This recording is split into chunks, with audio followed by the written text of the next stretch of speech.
श्री भागवत गीता का 11वां अध्याय प्रारंभ। बोलो जय श्री राधे कृष्णा। अर्जुन ने कहा, हे भगवान, मुझ पर कृपा करके अत्यंत गुप्त अध्यात्म विषयक वचन जो आपने कहे उनसे मेरा मोह दूर हो गया है।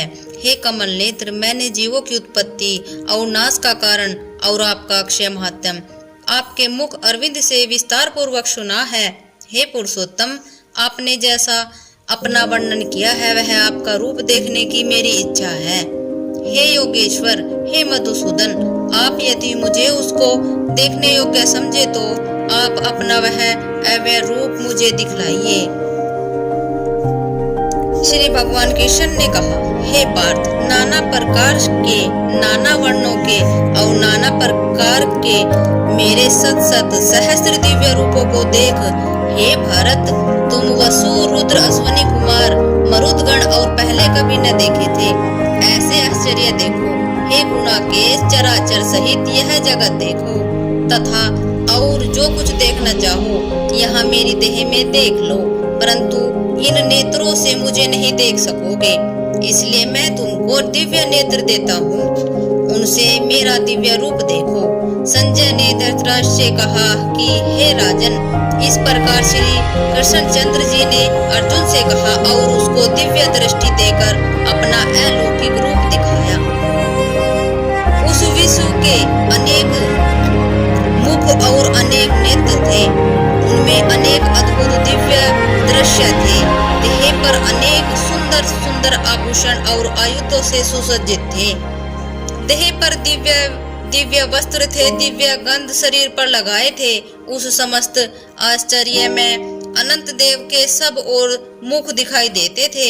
आकाश में यदि हजारों सूर्य की प्रभा एक साथ हो तो उस महात्मा की प्रभा की समानता न कर सकेगी। उस समय अर्जुन ने देवादिदेव के शरीर में अनेक प्रकार के विमल इस समस्त जगत को एकत्र देखा। तब अर्जुन आश्चर्य से चकित हो गया, उसका शरीर रोमांचित हो गया। उसने शीश नवाकर हाथ जोड़कर कहा, हे देव, तुम्हारी देह में सब देव भिन्न भिन्न प्राणियों के समुदाय कमल आसन पर बैठे हुए देवताओं के ईश ब्रह्मा, संपूर्ण ऋषि और दिव्य सर्पों को मैं देखता हूँ। हे विश्वेश्वर, तुम्हारे अनेक भुजा, अनेक उदर, अनेक मुख, अनेक नेत्र हैं। तुम्हारे रूप अनंत हैं। तुम्हारा अंत तथा आदि को नहीं देखता, किंतु समस्त विषय में तुम्हारा ही रूप देखता हूँ। तुमको किरीट युक्त गदा चक्र धरे, चारों ओर से दीप्तिमान तजोरसी सवर्त चमकते हुए अग्नि तथा सूर्य की भांति प्रकाशवान दुर्भिक्ष और अपरंपार देख रहा हूँ। मेरे मत से तुम्हारी ब्रह्मा जानने की वस्तु, विश्व के महान आधार, नित्य सनातन धर्म के रक्षक पुराण पुरुषों हो।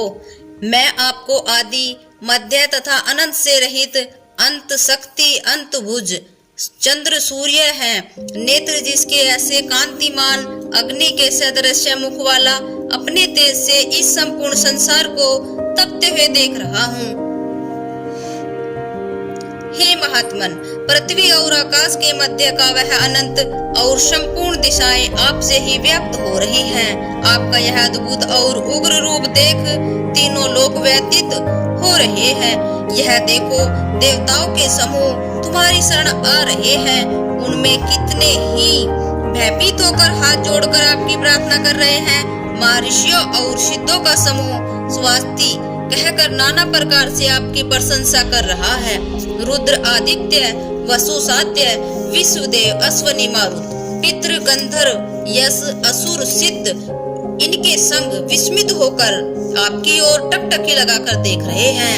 हे महाभावो, अनेक नेत्र, अनेक बाहु, अनेक जंगा, अनेक पेट, कराल दंत युक्त आपका यह विशाल रूप देखकर सब अत्यंत भयभीत हो रहे हैं और मैं भी घबरा रहा हूँ। आकाश तक पहुँचे हुए आपके प्रकाशमान अनेक वर्षों से फैला हुए मुख के जलने वाले विशाल नेत्र युक्त तुमको देखकर हे विष्णु, मेरा जी घबरा रहा है।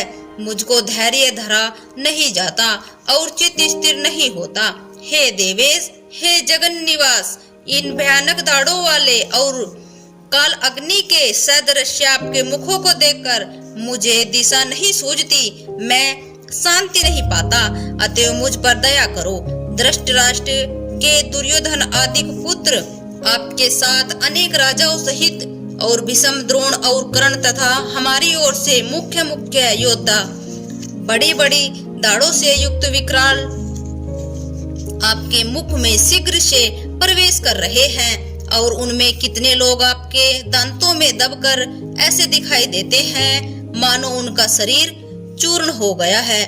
जैसे नदियों की अनेक जलधाराएं तथा समुद्र की ओर बहती हैं, वैसे ही हे मनुष्य लोक के वीर आपके उज्जवल मुखों में प्रवेश कर रहे हैं, अग्नि में पतंगे जैसे गिरते हैं। यह सब लोग भी अपने नाश के लिए आपके मुख में बड़ी तेजी से प्रवेश कर रहे हैं।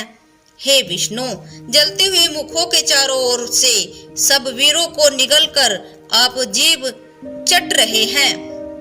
आपकी तीक्ष्ण प्रभाएं समस्त संसार को तेज से व्याप्त कर रही हैं। यह भयानक रूपधारी कौन है? यह मुझसे कहो। हे देवर, आपको नमस्कार है। मुझ पर आप प्रसन्न होकर हे जगत कर्ता आदि पुरुष आपको जानने की मैं इच्छा रखता हूँ, क्योंकि आपकी यह प्रवृत्ति मेरी समझ में नहीं आती। हे भगवान बोले, श्री भगवान बोले, संसार का नाश करने वाला मैं उग्र काल हूँ, समस्त जनों का संहार करने के लिए आया हूँ। तुम्हारे युद्ध न करने पर भी ये वीर जीवित न रह सकेंगे, अतएव तुम उठो, शत्रुओं का संहार कर यश को लेकर इस समृद्धशाली राज्य का भोग करो। हे सर्वशक्तिन, उनको मैंने पहले ही मार रखा है, तुम केवल निमित्त हो जाओ। मेरे मरे हुए द्रोण, भीष्म, जयद्रथ, कर्ण और अन्य योद्धाओं को मारो, घबराओ मत, युद्ध करो, तुम संग्राम में शत्रुओं को जीतोगे। संजय ने कहा। इस प्रकार श्री कृष्ण के वचन सुन मुकुटधारी अर्जुन हाथ जोड़कर कंपित और भयभीत हुए। साष्टांग प्रणाम कर निर्ममता पूर्वक बोले, हे हर्षिकेश, आपके गुणगान करने से सब संसार संपन्न, प्रसन्न और प्रेम मगन हो रहा है। राक्षस डर कर दिशाओं की ओर भागते हैं और सिद्ध पुरुष आपको नमस्कार करते हैं, सो ठीक है। हे महात्मन, हे अनंत, हे देवादिदेव, हे जगन निवास, आप ब्रह्म से भी श्रेष्ठ हो, आपको देवता क्यों न नमस्कार करें। व्यक्त भी आप हो और अव्यक्त भी आप ही हो, तथा इन दोनों से परे अक्षर भी आप हो। हे अनंत रूप, आप आदि देव हो, विश्व के परम आधार हो, ज्ञाता और अज्ञ हो, श्रेष्ठ स्थान आप हो, विश्व का विस्तार करने वाले आप हो। आप वायु, यम, अग्नि, वरुण, चंद्र, ब्रह्मा और ब्रह्मा जी के भी पिता हो। आपको नमस्कार है और फिर बार बार नमस्कार हो। हे स्वरूप, आप अनंत वीर्यवान तथा अतुल पराक्रमी हो। आप जगत के व्याप्त हो, इसलिए स्वरूप को तुम्हारी महिमा को न जानकर मैंने तुमको अपना मित्र मानकर हे कृष्ण, हे सखा, ऐसा जो तिरस्कार से कहा सो प्रमाद से अथवा स्नेह से, हे अच्युत्य विश्व रूप, तुमसे इन बोलों की क्षमा मांगता हूँ जो कि परिहास से विहार, सोने, बैठने और भोजन के समय अकेले अथवा मित्रों के मध्य में तुम्हारा अपमान किया है। तुम इस स्थावर जंगम रूप लोक के पिता, पूज्य और महान गुरु हो। त्रिलोकी में भी तुम्हारे समान कोई नहीं है, तुमसे अधिक अतुल प्रभाव कहाँ से होगा। इसलिए हे ईर्ष, तुमको सिर झुकाकर प्रणाम करके यह प्रार्थना करता हूँ कि मुझ पर कृपा करो। हे देव, जैसे पिता पुत्र के, मित्र मित्र के और प्रिया के अपराधों को क्षमा करता है, वैसे ही तुम मेरे अपराधों को क्षमा करो। हे देव, जो पहले कभी नहीं देखा ऐसा आपका रूप देखकर प्रसन्न हूँ और भय से मेरा मन व्याकुल है, इसलिए वही पहला वाला रूप मुझको दिखलाओ। और हे देवेश, आप प्रसन्न हो जाओ। हे सहस्त्र बाहु, हे दिव्य मूर्ति, मैं फिर आपको वही क्रीट गदा और हाथ में चक्र धारण किए हुए देखना चाहता हूँ। श्री कृष्ण भगवान ने कहा, हे अर्जुन, मैंने प्रसन्न होकर यह तजो में अनंत आद और विश्व रूप अपने योग के प्रभाव से तुमको दिखलाया है, जिसको तुम्हारे अतिरिक्त इसे पहले किसी ने नहीं देखा था। हे पांडवों में श्रेष्ठ, मनुष्य लोक में तुम्हारे सिवाय कोई वेदों के अध्ययन दान अग्निहोत्र आदि और घोर तपों को करके भी यह रूप धारण किए मुझको नहीं देख सकता। मेरा यह भयानक रूप देख तुम व्याकुल और मूढ़ न हो, भय त्याग पर संचित हो, फिर तुम मेरा वही रूप देखो। संजय ने कहा, श्री कृष्ण जी ने फिर अपना चतुर्भुज रूप दिखलाया और सौम्य रूप धारण कर लिया। उस महात्मा ने अर्जुन को जो भयभीत था धीरज बधाया। अर्जुन ने कहा, हे जनार्दन, आपके सौम्य दिव्य मंगल रूप को देखकर अब मैं प्रसन्नचित हूँ, स्वास्थ्य को प्राप्त हुआ हूँ। श्री कृष्ण जी बोले, हे अर्जुन, मेरा यह विश्व रूप तुमने देखा है, इसका दर्शन संभव नहीं है। देवता भी इस रूप के दर्शन की आकांक्षा करते हैं।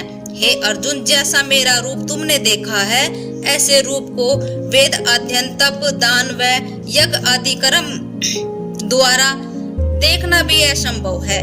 हे अर्जुन, हे परतप, मेरा जो विश्व रूप है इसको मनुष्य अनंत भक्ति द्वारा जान सकते हैं और तत्व ज्ञान द्वारा इसमें लीन हो जाते हैं।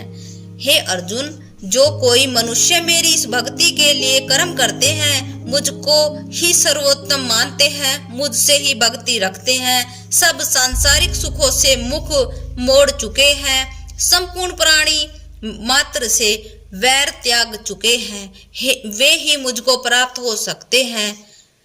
बोलो जय श्री राधे कृष्णा। 11वां अध्याय संपूर्ण हुआ। राधे राधे।